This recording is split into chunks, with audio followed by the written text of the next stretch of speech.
Kerak bo'lsa sizni ham ustundan murojaat qilishingiz mumkin. Ha, bemalol. Bunday qilib ko'rsatsa, doston berganlar.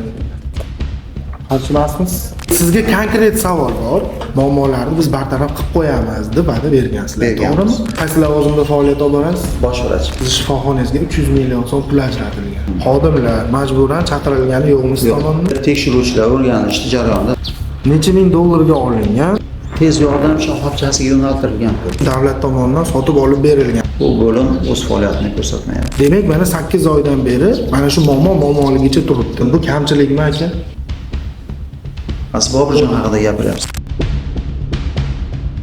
Faoliyatiga necha oy bo'ldi taxminan?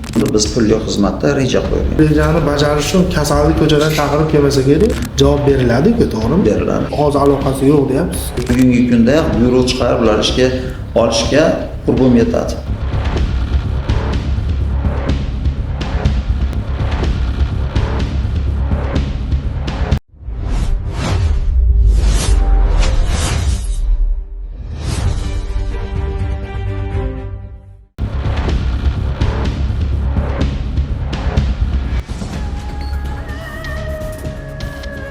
Sakkiz oy avvalgi o'rganishlar davomida aniqlangan kamchiliklar bartaraf qilinishi to'g'risida boshqa ommaviy axborot vositalariga tibbiyot muassasasi rahbariyati tomonidan va'da berilgan, lekin bizga kelgan ma'lumotlarga ko'ra ushbu muammolar hali hamon o'z yechimini topmagan. O'zi nima bo'lyapti bu tibbiyot muassasasida degan savolga javob olish uchun Farg'ona viloyati Oltiariq tumanidagi birinchi sonli shifoxonaga yetib keldik. Salom. Toshloq bor?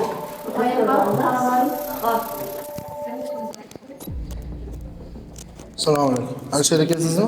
Assalomu alaykum. Salom. Yaxshimisiz? Alisher aka sizmi? Gaplashsa bo'ladi. Ondan axborot vositasidan doston berganlar. Ismim Dostonbek aka. Hop, berganingizdan xursand bo'laman aka. Hop, hozir tibbiyot boshlig'ini xabardor qildik. Faqat kelishdan oldin. Hop, bizga aka murojaatlar bo'lgan. Murojaatlar yuzasidan aka bir ikkita savollar bor. Marhamat. Shunga javob olishimiz kerak. Qarshimasmiz?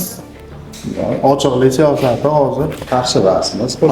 Tanishgan qismimiz 8 da men nima bor? Sizni faoliyatingiz haqida. 7 oy yoki 8 oy oldinmi ommaviy axborot vositasi kelgan ekan, faqat jurnalistik surishtiruv qilgani. Ana shu joyda bir nechta masalalar ko'rib chiqilgan ekan. Ko'rib chiqilgan ekan. Ana shu narsalar hali ham o'zgargani yo'q deyishyapti. Siz qo'ygan savollarda menga nisbatan shaxsiy adovat sifatida ko'rilib qilingan bo'lsa, men bemalol o'zim hali yuristimga ma'lumotni beraman. Ma'lumotni bering, kerak bo'lsa sizni ham ustundan murojaat qilishingiz mumkin. Ha, bemalol. Siz to'g'ringizda berilgan tibbiyotdagi shifoxonangiz to'g'risida berilgan ma'lumotlar shunday olib chiqarib yuborsak tarmoqqa, bir tomonlama yoritibdi, bizni eshitmabdi deyishingiz mumkin. Albatta. Agar men bu yerda menga nisbatan shaxsiy adovat yuzasidan qilinayotgan turgan ish bo'ladigan bo'lsa, unda men o'zim yo'nalishim bo'yicha kerakli tashkilotga o'sha xodimlarni ustidan murojaat qilaman. Aka, siz xodim ustidan murojaat qilishingiz, xodim bilan qilayotgan kontaktingiz bu sizlarning ish faoliyatlari. Uni bizga aloqasi yo'q. Biz sizni ish faoliyatingiz, xodimingiz bilan yozasizmi, chizasizmi degan masalada kelmayapmiz aka. Dostonbek, sizga konkret savol bor. Aka, eshitaman. Keling, konkret savol javob beraylik. Xo'p, tibbiyot muassasasida aka bir necha oylar muqaddam jurnalistik surishtiruv o'tkazgan. Ommaviy axborot vositasi bor. Aka, xabaringiz bor bundan. O'zingiz qatnashgansiz aka. Ijtimoiy tarmoqlarda video e'lon qilinishi kerak bo'lgan, lekin sizlar tomonidan ijtimoiy tarmoqqa videolar e'lon qilinmasin, kamchiliklar bo'yicha muammolarni biz bartaraf qilib qo'yamiz deb va'da bergansizlar, to'g'rimi? Ana shundan keyin ijtimoiy tarmoqqa videolar, materiallar chiqmagan aka. Birinchi masala boshi shu. Keyin mana shu o'sha paytda o'rganishlar davomida aniqlangan kamchiliklar hali hamon ana shunday jarayonda turibdi, davom etyapti. Siz ularning fikricha. Ularning fikri shunaqa. Endi sizdan shunaqami yo'qmi deb savol berib, shu savollarga javob olgani keldim aka. Qaysi lavozimda faoliyat olib borasiz? Bosh vrach. Bosh vrach. 2016-yildan beri birinchi sonli shifoxonada bosh vrach lavozimida ishlab kelaman. 2016-yildan beri. Yana boshqa lavazimingiz bormi mana shu joyda? Bundan tashqari mana shu qo'shimcha o'rindosh sifatida ginekologiya bo'limini yuritaman. U qonuniy mumkin. Mumkin. Buyruqlari bor. Bor. Shanba kuni ham dam olish deb belgilandi hozir qaror. Prezidentimiz 336-sonli qaror asosida 2026-yil 1-apreldan boshlab O'zbekiston Respublikasi Sog'liqni saqlash vazirligi qoshidagi davolash profilaktika muassasalari 5 kunlik ish kuniga o'tdi. Shanba kuni dam olish kuniga xodimlar majburan chaqirilgani yo'qmi siz tomonidan? Biz tomonidan chaqirilgani yo'q. Ular o'zlari xohish bildirishdi. Biz ularga 2 barobar oylik haqini ta'minlash tartibi bilan ishga taklif berdik. Ular o'z xohishlari bilan rozilik berishdi. Xizmat avtomashinasiga haydovchi biriktirilgan. Shunaqa? Haydovchi biriktirish kerak, lekin yarim stavkada hozirgi holatda bu endi o'z xizmat o'zim shaxsan foydalanib turibsiz. Haydovchi biriktirilmagan hozirgi paytda. Ham bu o'zim cho'ntagimda yoqib qo'yib, o'zim yinib ishga kelib ishdan ketib turibman. Siz shifoxonangizga 300 million so'm pul ajratilgan. Shunaqa qilib shu gap rostmi? Yo'q, bu bizga ajratilmagan. Bu tuman moliya bo'limidan Oltiariq tibbiyot birlashmasi birinchi sonli shifoxona qoshidagi tez yordam shoxobchasiga yo'naltirilgan pul. Bu bizga taalluqli emas. Bizga taalluqli emas. Bu pul birinchi sonli shifoxonani ichidagi balansda turgan binoda joylashgan shoxobchani remont uchun ajratishgan.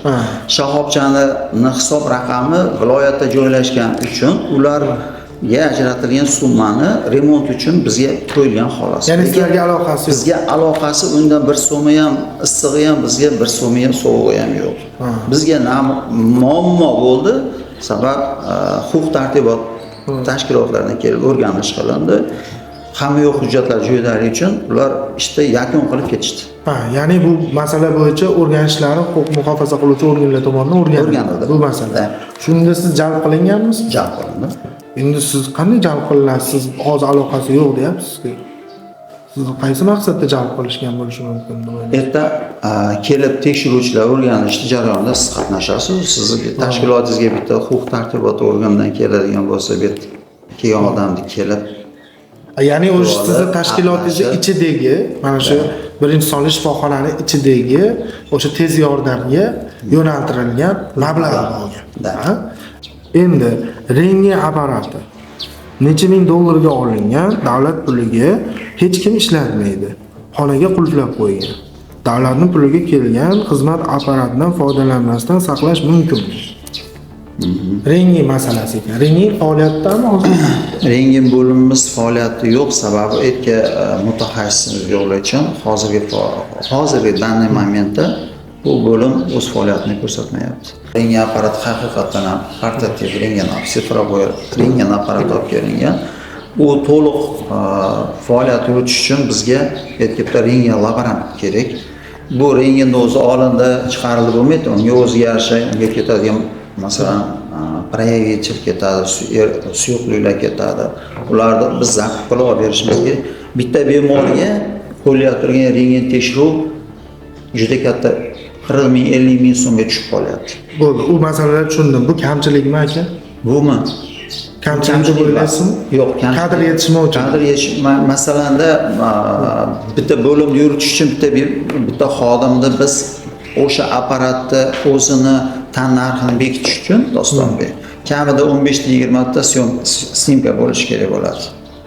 Snimka bo'lishi. Bu o'zi aka rentgen qo'yilayotganda fuqarolarga, xalqqa yengillik bo'lishi uchun, o'shanga xizmat qilish uchun davlat tomonidan sotib olib berilgan, to'g'rimi? Davlat tomonidan olib kelinganda.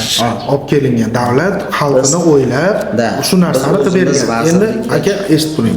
Shuni nazorati, buni ishlatish, yurg'izish siz vazifangizda, to'g'rimi? Siz zimmangizda. Mana shu narsa bo'lmagani sizni kamchiligingizmi? Biz bu masalada har oyda bizga shifoxonani xodimlar masalasida biz yo'q aka, xodimlar kadr boshqa narsa. Bu narsa mana shu paytgacha, o'sha paytda ham shu muammo yozilgan ekan. Demak, mana 8 oydan beri mana shu muammoligicha turibdi. Shunaqami? Endi terapiya bo'limi deyapti. Terapiya bo'limida qanaqa muammo bo'lgan o'sha yerda aka? Esizdami muammo? Qanaqa muammo bo'lgan ekan? Terapiya bo'limida. Qaysidir vrach bo'lgan ekan. Ketgandan keyin 4 ta vrach alishibdi. Ana shu joyda sizni bosimlaringiz oqibatida terapiya bo'limida tinmay rahbar alishyapti ekan. Yo'q, bu noto'g'ri fikr. Yigitlar u paytda hali Ahmadjon degan terapevt bola bo'lgan. U paytda biz u yigitga sharoit yaratib berib, unga ish qilib berganmiz. Endi o'qishga boryapman deb turib, o'qishga ketib, o'qishdan keyin qaytmasdan xususiy klinikaga o'tib ketdi. Ana shuni o'tib ketishi o'zini ixtiyori bilan O'zini ixtiyori bilan. Siz bosimingiz bilan bo'lmagan. Kimga bosim bo'lmagan. Endi shundan hozir mana shu 8 oy mobaynida o'sha paytda hozir ertalabga masalan ertalabga 12 ta bemor, atak 16 qo'ykaga ishlaydi. Ikrom Boburjon degan yigit ishlayapti. O'sha necha oy faoliyat yuritdi Boburjon aka? Hozir ham ishlayapti. O'sha paytda men faoliyatiga necha oy bo'ldi taxminan? Boburjon haqida gapiryapsiz. Hozir terapiya bo'limiga. Terapiya bo'limida Boburjon ishlayapti. 3 yildan beri ishlayapti. 3 yildan beri ishlayapti. Ya'ni mana shu yerda. Unda bu alishganlar kimlar?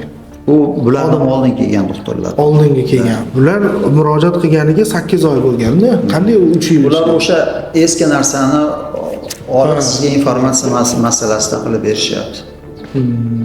Sizga o'shancha aytyapman doston. Terapiya bo'limida, mana shu yakunlab ketay savolni. Terapiya bo'limida istoriya deymiz, istoriya ochiladi, u pullik, to'g'rimi? Ana shu bemorlar istoriyasi, har bitta bemorda istoriyasi ochilgan bo'lishi kerak. Mana misol uchun hozir kirib ko'rsak, misol ruxsat bersangiz, nechta kasal yotgan bo'lsa, hammasiga istoriya ochilganmi? Ochilgan. Ko'rsak bo'ladimi shu? Siz uni ko'rishga sizda ruxsat yo'q, sabab aka uni mana qarang, siz ochiqlik, mana biz ko'rmaylik, mayli. Mana shu to'g'risida sizni aralashishim noto'g'ri, lekin savol sababida qarang aka, istoriya tekshiruv qilyapsiz, siz mayli aka, xodimlarimni bir tomonlama tekshiryapsiz. E'tirozim bor desiz, aka, qarshiligini eshitib turing. E'tirozingiz bo'lsa, aka, qarang, bu masalada e'tirozingiz bo'lsa, biz viloyatga boryapti.